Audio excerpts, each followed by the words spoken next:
Alhamdulillah, al-qail fi kitabihil karim, a'udzu billahi minasyaitonir rajim.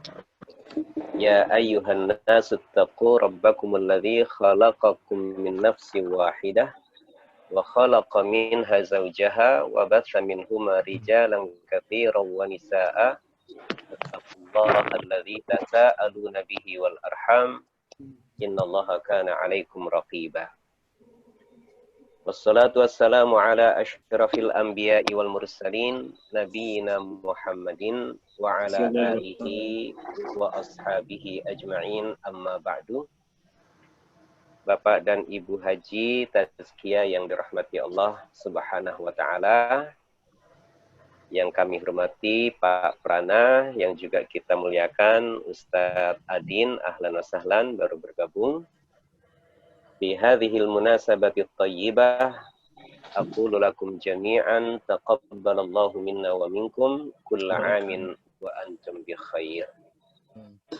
Masih dalam bulan Syawal, saya ingin mengucapkan kepada Bapak dan Ibu semuanya, semoga Allah Subhanahu wa taala menerima semua amal ibadah kita, khususnya yang baru saja kita lakukan di bulan Ramadan. Ya Allah, ya Rabbal Alamin.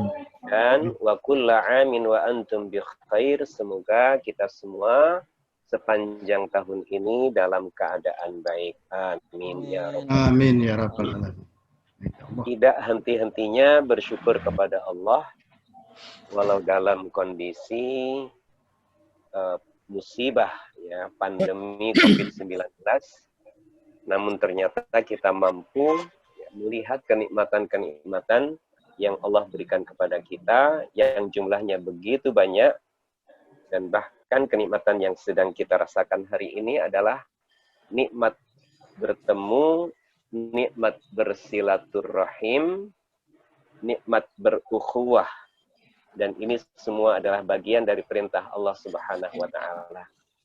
Perintah baik yang Allah sampaikan dalam surat An-Nisa tadi, ayat yang pertama, wahai sekalian manusia, bertakwalah kalian kepada pencipta kalian, kepada Rabb kalian yang telah menciptakan kalian dan orang-orang yang sebelum kalian. Dan bertakwalah kalian kepada Allah, yang dengan namanya kalian saling meminta, dan juga peliharalah silaturahim. Sesungguhnya Allah Maha mengawasi kepada kalian semua. Maupun di ayat-ayat yang lain, ya, ada banyak ayat yang Allah perintahkan kepada kita untuk bersilaturahim. Ternyata selain faidah yang tadi sudah disampaikan oleh guru kita, Bapak Haji Muhammad Syafi'i Antonio, ya, faidah dipanjangkan umur dan faidah diluaskan rezeki, yang juga nggak kalah pentingnya adalah kegembiraan bertemu dengan saudara-saudara, ya, saudara kita, dengan ikhwah kita semuanya yang sudah terbangun sejak kita berhaji. Nah, Bapak dan Ibu sekalian yang dirahmati Allah SWT, saya tidak berpanjang, saya hanya menyampaikan sebuah hadis yang disampaikan oleh Rasulullah kepada kita semua. Hadis ini juga merupakan nasihatnya malaikat Jibril kepada Nabi Muhammad, dan oleh Nabi Muhammad disampaikan kepada kita. Yang pertama, pesan Rasulullah Sallallahu Alaihi Wasallam, anta'fuwa amman zalamaka. Yang pertama, hendaklah kamu memaafkan orang yang menzalimi kamu. Ya, memaafkan orang yang menzalimi. Memberi maaf ini perintah-perintah yang banyak disampaikan, baik oleh Allah maupun oleh Rasul Sallallahu Alaihi Wasallam. Berbeda dengan meminta maaf. Kalau meminta maaf, ya, itu biasanya kepada Allah Subhanahu wa taala. Tapi kalau kepada manusia, justru kita didorong untuk memberi maaf, ya, bukan meminta maaf. Meskipun juga bagus kita meminta maaf, ya, apalagi kalau ada dosa-dosa kita yang terkait dengan hak-hak adami, ya, hak-hak kemanusiaan kita. Dalam pergaulan kita ada salah, kita minta maaf. Nah, meminta maaf, ya, diperintahkan, tetapi memberi maaf itu juga diperintahkan. Lebih kuat perintahnya. Kenapa? Karena ternyata memberi maaf itu, ya, lebih berat daripada meminta maaf. Orang bersalah meminta maaf begitu gampang. Tapi ketika ada orang yang menzalimi kita, ada orang yang menganiaya kita, kemudian kita diperintah memberi maaf, nah ini perkara yang suka berat. Tidak jarang ya orang masih memberi syarat ketika memaafkan. Saya maafkan, tapi syaratnya dia harus berbuat baik sama saya. Kalau dia bisa berbuat baik, saya bisa berbuat baik. Tapi kalau dia berbuat jahat ke saya bisa lebih jahat daripada itu. Yang seringkali kan seperti itu. Na'udzubillah min dzalik. Ya, memberi maaf tidak pakai syarat.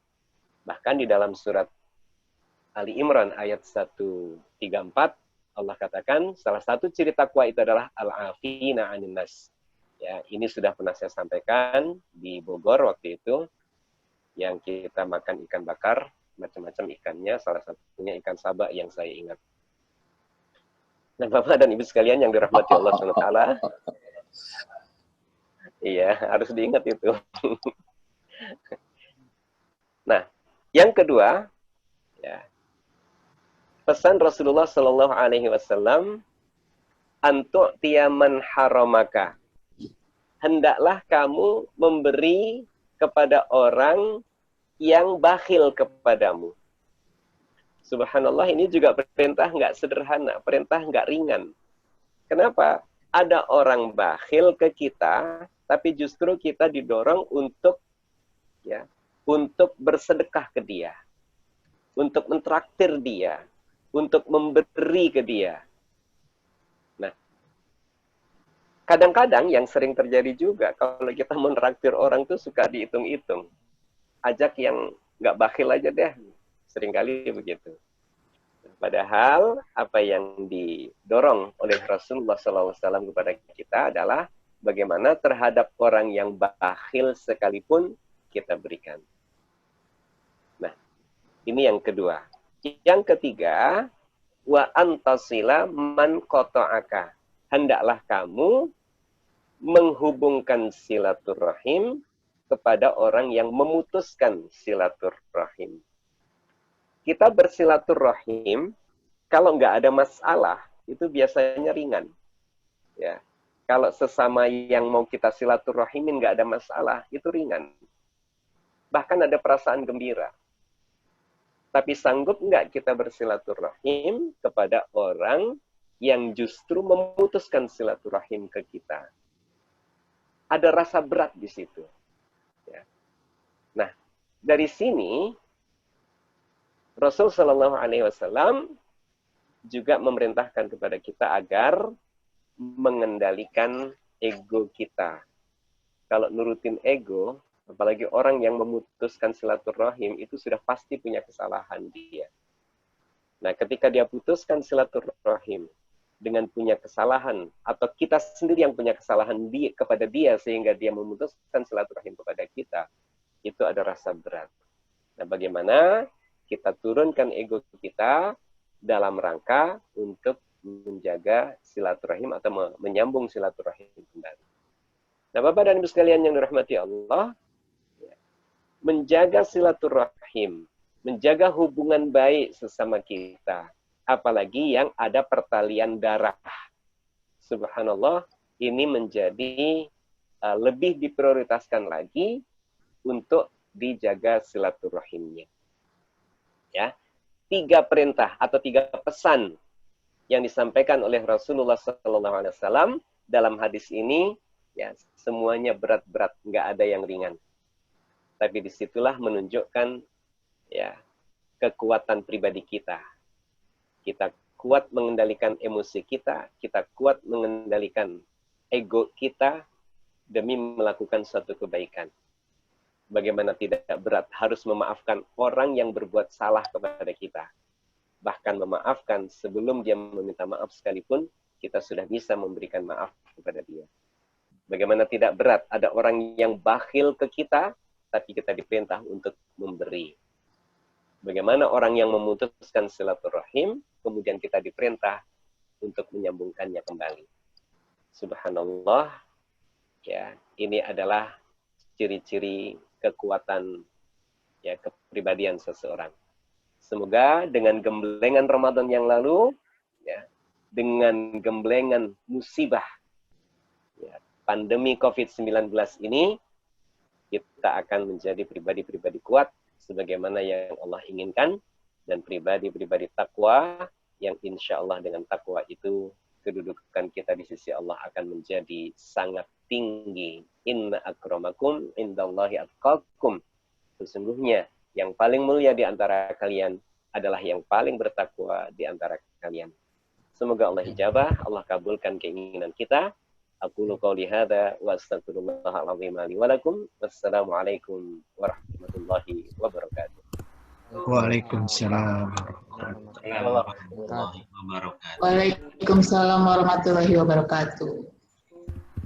Terima kasih banyak Ustadz Syam atas pencerahannya. Ini butuhnya silaturahmi seperti ini ya Ustadz, bisa ketawa-ketawa, ngumpul bareng. Betul, Mbak Haji, alhamdulillah. Alhamdulillah. Apa Pak kita Ustadz, sesi pertanyaan? saya mau nanya. Silakan. Kesempatan. Pak Ustadz, Monggo. Pak Ustadz, kalau misalnya kangen sama Sabah, silakan ke Bogor, Pak Ustadz. Asik. Amin. Amin, amin, amin. Sabah selalu siap dihidangkan, Pak. Ya. Terima kasih, Mbak Haji. Oh ya, saya suka sedih, Pak. Kalau lagi sendiri makan Sabah, ingat sama Pak Ustadz, saya mah. Saya makan Sabah, saya ingat Pak Ustadz. Gitu.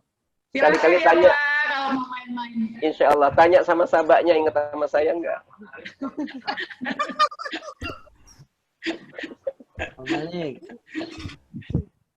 Terima kasih sebelumnya, Mbak Jidini.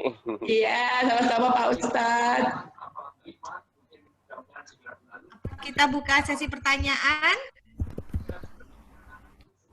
Nggak Ada yang usah mau tanya. bertanya? Ntar nggak ada yang jawab loh.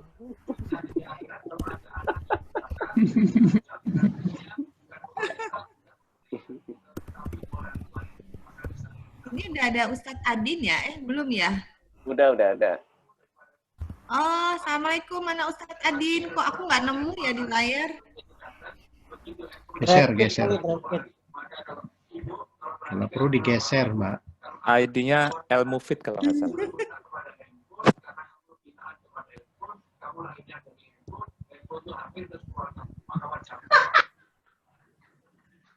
Bertawalah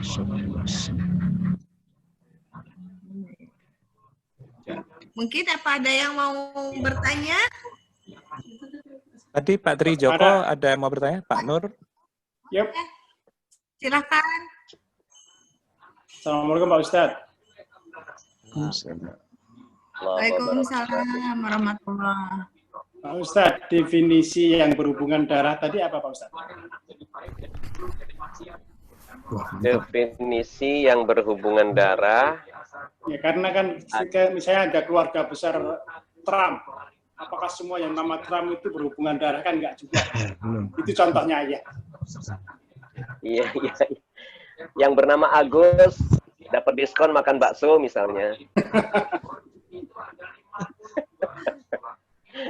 Yang berhubungan darah itu ada yang hubungan inti ya. Hubungan inti itu adalah mereka-mereka yang secara pernikahan diharamkan.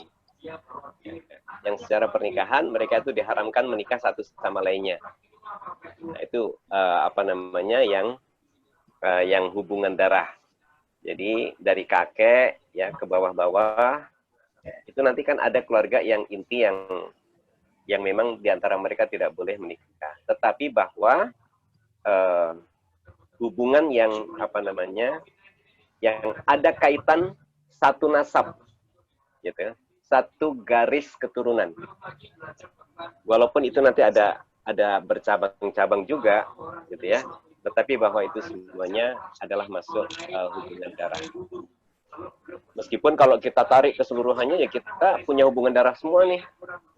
Ada yang darah A, ada yang darah B, ada yang darah AB, ada yang darah O. Yang maksud saya Nabi Adam semuanya kita ya. Kira-kira begitu Pak Haji.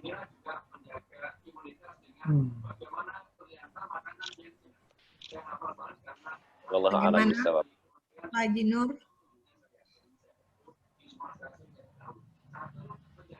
Pak Trijoko tadi ada yang mau bertanya ya, Pak Trijoko?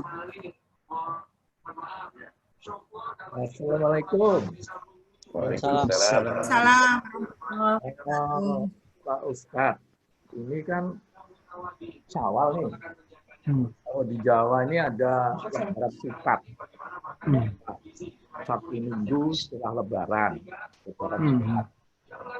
Tapi ini apakah ada ceritanya itu? Karena yang kita tahu bahwa puasa Syawal memang diutamakan tanggal 2 sampai tanggal 7. Kebetulan diakhiri di Lebaran Sukat. Cara itu aja Pak Ustadz. Baik, terima kasih.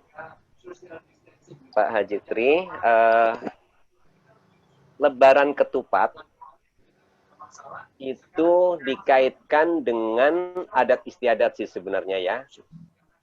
Dan tidak ada di daerah-daerah lain.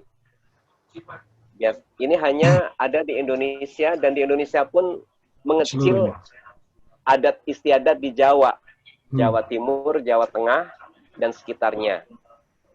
Kalaupun di Malaysia ada, ya, maka di Malaysia itu yang melakukan juga orang Jawa. Kalaupun di Thailand ada, nah di Thailand itu yang melakukannya juga orang Jawa.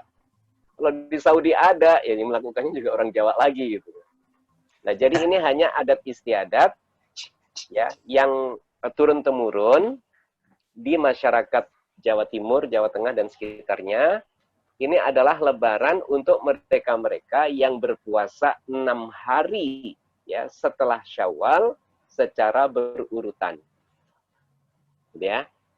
Dan ini karena 6 hari plus 1 hari tanggal 1 Syawalnya yang tidak puasa, jadi 6 hari, hari ke-8 atau ke-7 itu merupakan lebarannya orang-orang yang berpuasa di bulan Syawal.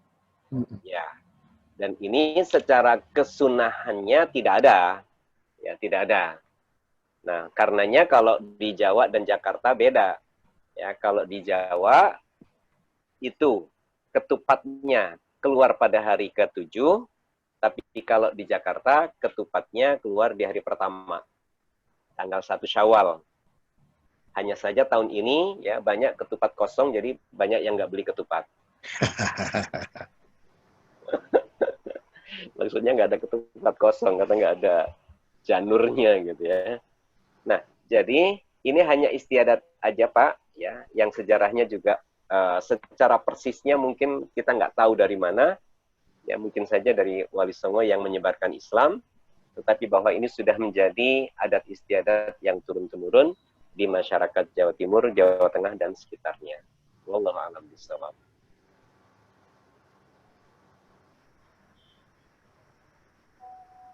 Monggo yang lain atau dilanjut acara berikutnya. Baik.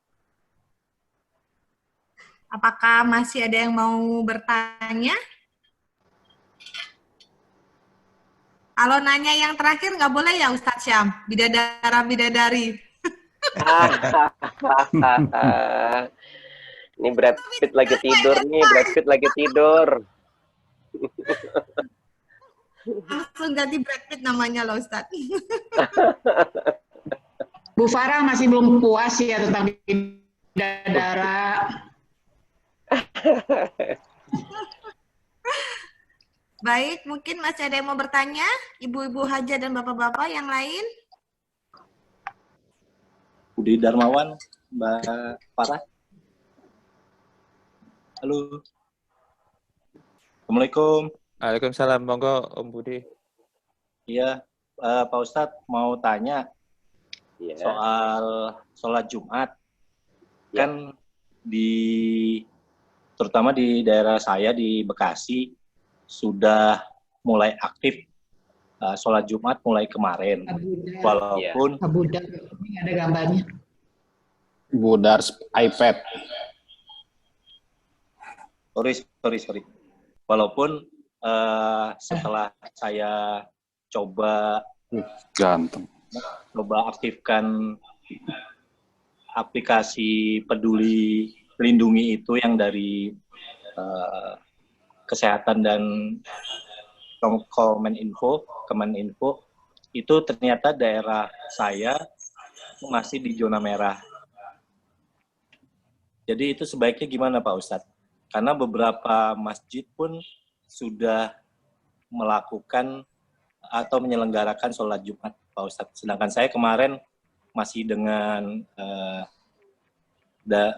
masih memutuskan untuk keamanan diri dan lingkungan juga saya tetap hanya melaksanakan sholat zuhur dulu.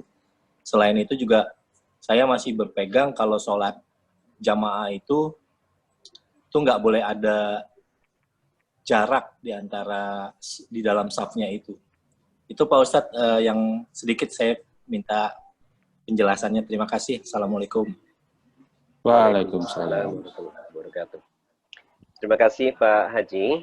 Jadi memang sekarang sebahagian wilayah-wilayah Indonesia sudah memulai melaksanakan sholat Jumat, ya, dan sholat-sholat fardu yang lainnya juga masjid-masjid sudah dibuka. Ada beberapa daerah yang masih belum bisa karena memang masuk kategori zona merah. Nah, ketika masjid sudah dibuka tetapi zona itu masih zona merah, maka masih berlaku ya perintah untuk menjaga diri. Kayaknya ada suara-suara yang mungkin yang jadi dulu ya. Ya. Sudah selesai.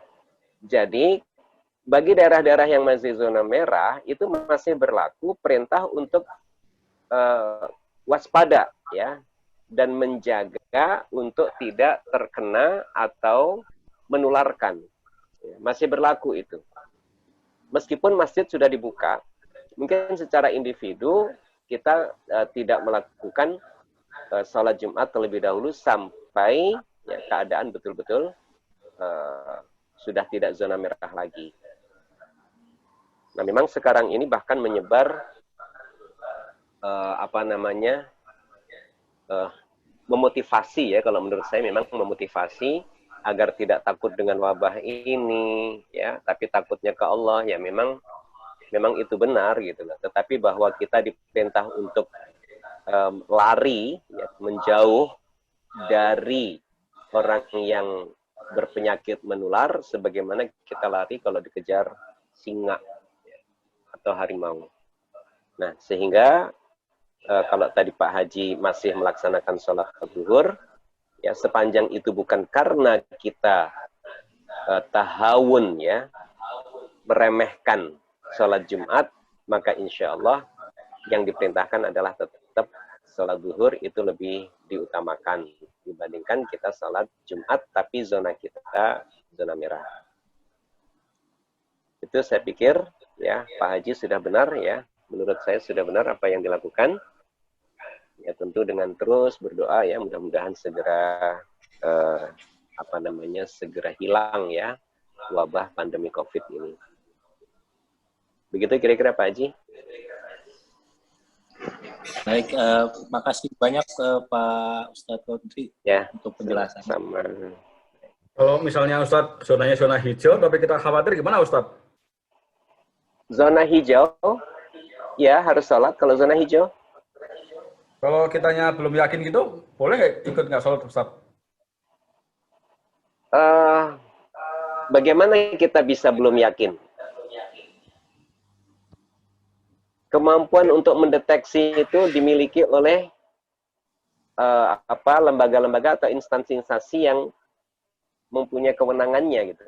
Sementara kalau kita ya tidak memiliki hal itu, jadi hanya mengikuti ahli-ahlinya saja, bahwa sekarang ini kalau sudah zona hijau, ya kembali kewajiban kita untuk sholat Jumat. Assalamualaikum Pak Ustadz. Ya Pak Haji. Ini soalnya kecenderungan yang akan ada sekarang adalah sholat Jumatnya berjarak, jadi tidak rapat satu sama lain. Ini di tempat saya udah melakukan itu, tapi tetap berjarak, ya, jadi ada jarak 0,5 meter, jadi ada lowong. Itu gimana ketetapannya Pak Ustadz? Iya. Itu salah satu salah satu standar yang ditetapkan karena jenis dari penyakit COVID-19 ini adalah menyebarnya melalui kumpul-kumpulnya orang, bertemu-bertemunya orang. Nah, sehingga ya itu kemudian ditetapkan sholat pun softnya berjarak. Bagi yang zona hijau, ya tentu ini sudah tidak berlaku lagi gitu loh, zona hijau. Tapi bagi yang masih zona di atas hijau, di bawah merah, itu tetap kewaspadaan tingkat tinggi yang harus dilakukan. Ya, sehingga dengan soft berjarak itu memang secara secara perintahnya itu nggak ada. Ya, tetapi bahwa ini adalah bentuk kewaspadaan, sementara kita tetap harus melakukan sholat, maka ini bagian dari keadaan darurat yang bila keadaan darurat itu hal-hal yang diharamkan itu menjadi boleh. Ya, mendahulukan kemaslahatan, mendahulukan untuk menghindarkan penyakit atau kerusakan itu lebih diutamakan daripada mengambil maslahat. Ya, jadi sementara kalau memang belum zona hijau, ya maka soft yang berjarak seperti itu tidak mengapa, ya tidak mengapa. Dan ternyata itu ternyata juga dilakukan di Masjidil Haram ternyata saya lihat. Ya. Satu lagi Pak, itu kalau sholatnya pakai masker boleh nggak Pak ya? Boleh, pakai masker boleh. Boleh ya, kasih. Boleh, ya, boleh. Begitu. Terima kasih Pak Ustadz. Sama-sama Pak Jidafi. Baik, terima kasih Ustadz Sam. Ini ternyata Sama-sama, ada Ustadz Adin ya, namanya Elvin. Ya, betul. Assalamualaikum Ustadz Adin. Repeat terus. Ustadz Adin. Kalau El Mufid itu Pak Mufid, bukan Ustadz Adin. Sendiri. Ada. Ustadz Adin yang mana ya?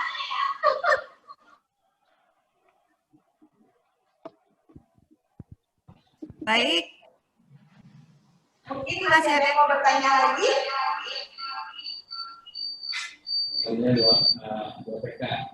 Itu tabrakan dengan Pepit itu. Pepit. Di saya soalnya gambarnya lagi hilang semua nih. Orangnya mendengung Bu, tabrakan dengan Pepit. Ya. Pak Brad Pitt, jangan dinyalain dulu Pak.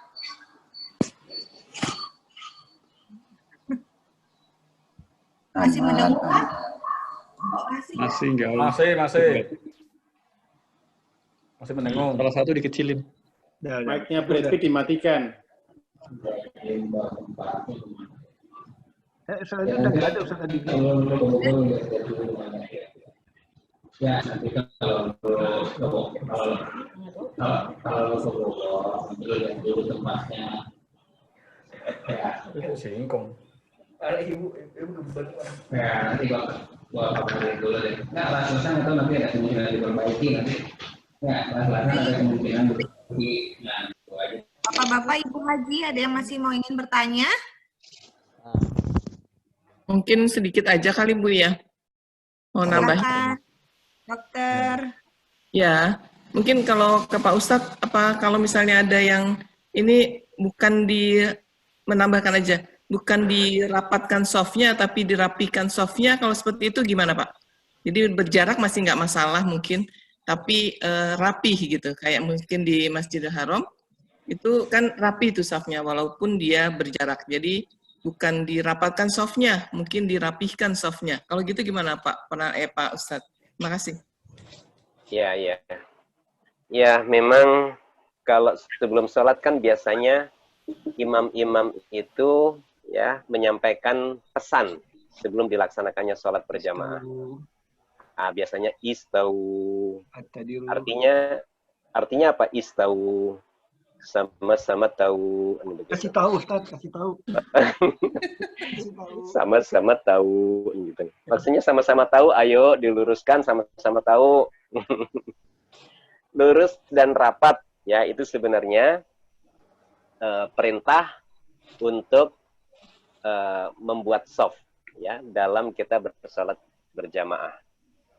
Nah, tadi Bu Dr. Anita menyampaikan kalau dirapihkan saja bagaimana? Ya tentu memang harus rapi karena perintah istawa tadi dulu, ya lurus dan rapatkan shaf itu adalah kerapian, ya kerapian. Nah, selain rapat, nah rapi itu maksudnya lurus.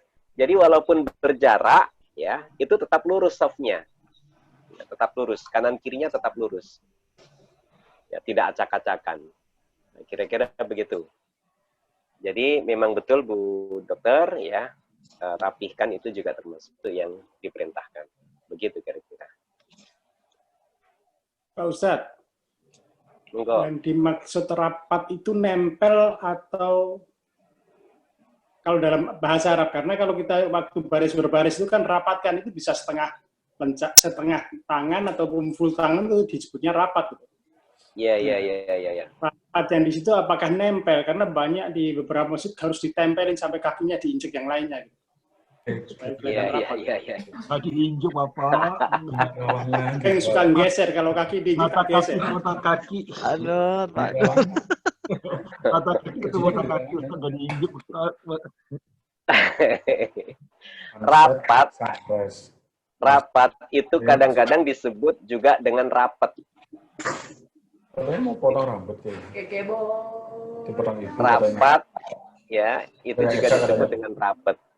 Nah, rapatnya sholat dengan rapatnya baris berbaris itu mempunyai aturan yang berbeda, Pak Haji. Ya, kalau rapat baris berbaris itu bisa saja setengah lencang itu sudah termasuk rapat, ya. Tetapi dalam sholat yang namanya rapat itu adalah softnya satu orang dengan yang sebelahnya itu paling tidak kaki yang rapat. Bukan menginjak ya, tetapi rapat. Bukan menginjak, tapi nempel. Mata kakinya. Ya, jadi apa ya, kalau ini kaki kita, ini kaki sebelah kita, nah kira-kira begini, nempel. Ya. Nah itu yang dimaksud dengan rapat. Bukan menginjak ya, bukan menginjak, tetapi rapat. Nah itu kalau dalam sholat yang diperintahkan untuk dirapatkan shafnya. Bahkan dalam hadis itu supaya tidak ada celah-celah antara kita dengan saudara kita yang digunakan oleh syaitan untuk mengganggu saat kita melaksanakan sholat. Jadi salah satu tujuannya itu. Meskipun nanti bisa diambil hikmah dari mengapa kita merapatkan shaf itu, diantaranya adalah bahwa ukhuwah kita harus kuat, berjamaah kita harus kuat, ya, tidak boleh ada renggang sedikit pun antara saudara-saudara kita. Begitu kira-kira Pak Haji.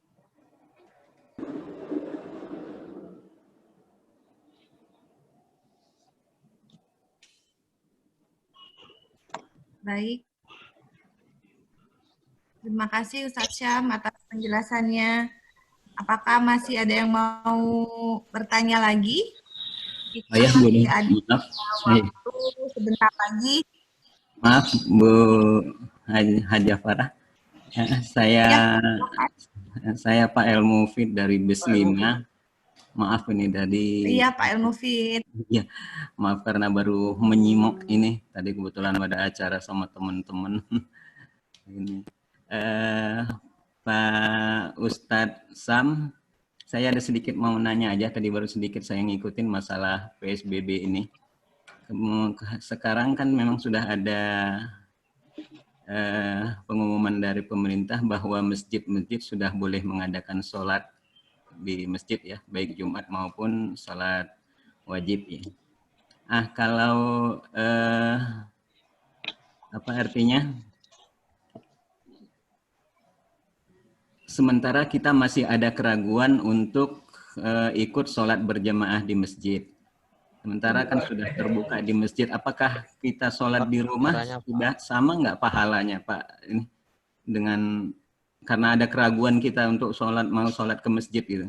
kita tetap sholat di rumah, padahal pemerintah sudah mengumumkan bahwa di masjid sudah boleh diadakan sholat berjamaah. Satu. Yang kedua, kalau misalnya kita sholat berjamaah, datang kita ke masjid, tapi sampai di sana kita melihat suasana yang menurut kita tidak, rasanya kita masih ikut ragu, dan kita balik lagi ke rumah, apakah ada pahala jamaah yang kita dapat, Pak Ustaz? Terima kasih, Ustaz. Assalamualaikum. Waalaikumsalam warahmatullahi wabarakatuh.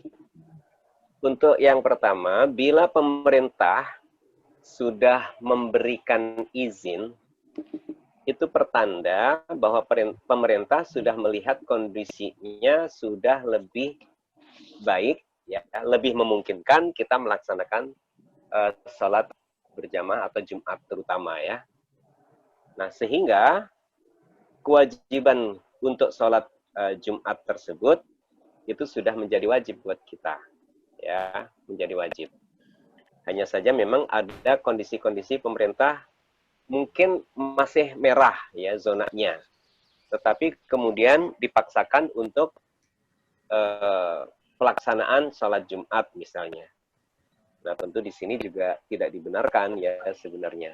Hanya saja di situ kita punya pilihan. Kalau memang zonanya masih merah dan kita tidak ingin ada penyakit yang mengenai kita atau kita menularkan penyakit tanpa kita sadari, nah tentu pilihan untuk tidak sholat pun masih dimungkinkan, ya, dengan catatan tidak tahawunan, ya, tidak dalam rangka meremehkan sholat Jumat itu sendiri, ya, tapi dalam rangka menghindarkan dari tersebarnya penyakit, baik dari orang lain ke kita atau dari kita ke orang lain. Itu untuk yang pertama. Untuk yang kedua, kalau kita tidak sholat jamaah di masjid, apalagi dalam kondisi seperti ini, ya, lalu kita tetap melaksanakan sholat berjamaah, tetapi di rumah, insya Allah pahalanya juga sama, ya, sama-sama sholat berjamaah.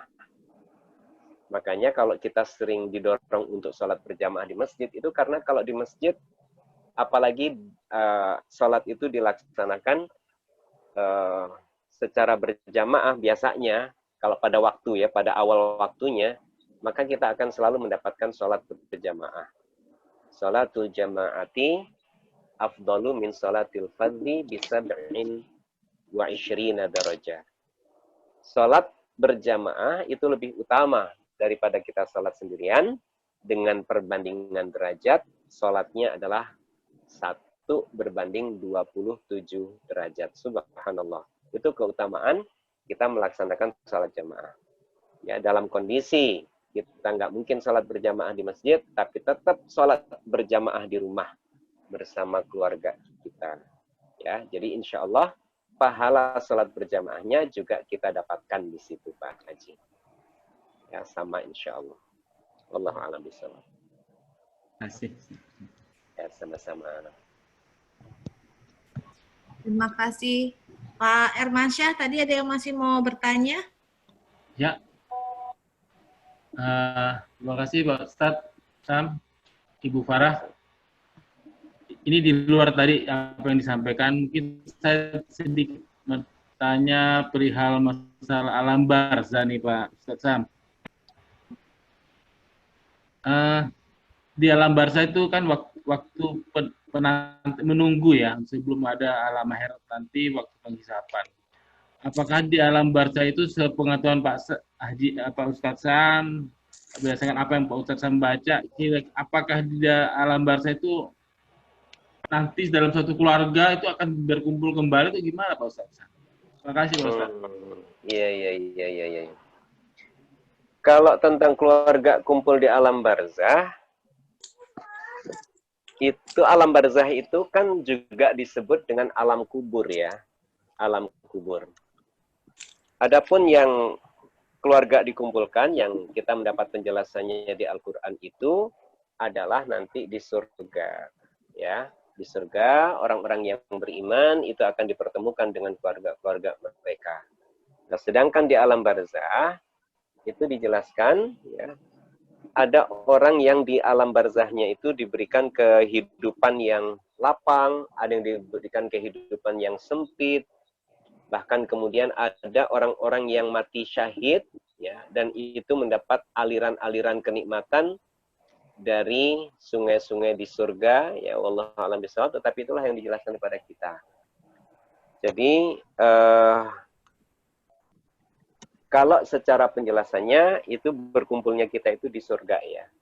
Di alam barzah itu alam penantian, ya, sementara di kubur kita masing-masing, sementara rohnya itu kemudian ditempatkan di suatu tempat oleh Allah Subhanahu wa taala yang tidak ada yang tahu kecuali Allah. Yas'alunaka 'anir ruh, qulir ruhu min amri rabbi. Mereka bertanya kepadamu tentang ruh, katakanlah bahwa ruh itu adalah termasuk perkara Tuhanku. Begitu kira-kira.